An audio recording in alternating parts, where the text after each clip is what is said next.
I really started using this as a way of giving away my business card when I was doing bar magic. It was less of a bar, more of a nightclub. They had a huge dance floor, a very loud DJ, which meant that the magic I performed had to be visual. I couldn't really say very much. So I started the evening by performing a floating dollar. I'd walk around the bar levitating this dollar. I then went around and I would perform various tricks for the different groups of people, everyone at the bar, the people at the tables. And when I saw a group was getting ready to leave, or when I was ready to leave, I'd go around to the groups that I'd been performing for, and I'd walk up with my business card. Now in this case we have the Jack of Diamonds, but I'd walk right up to the people I'd been performing for, and I would just, without saying anything, I'd start to fold the card up. Now the interesting thing about walking up to a group of people that I'd been doing magic for throughout the night, while there's very loud music playing and people dancing on the dance floor, and starting to fold up my business card, is eventually they start to pay attention. They get very curious. I would then start to rip the card up. I'd rip off one piece, I'd rip off two, and finally I'd rip the card into quarters, 4 different pieces. Now check this out. You can see this from the front, but you can also see it from the back. We have 1, 2, 3, 4 different pieces. Take a look. I'll start with the first piece. Watch. If I just touch it,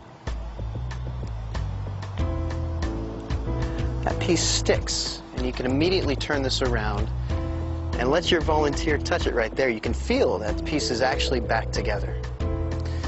The next piece. The next piece we'll do a little differently.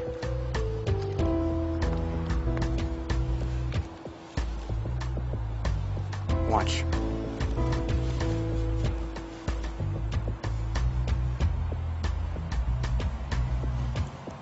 If I just touch them,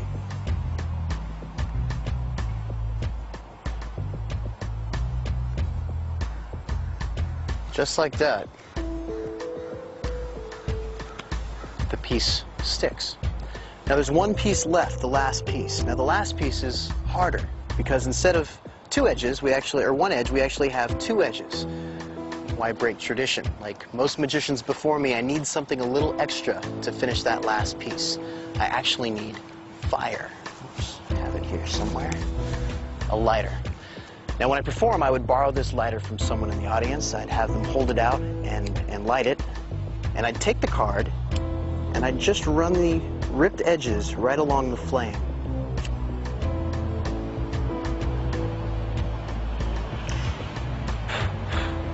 And you can see it actually blackens a little bit.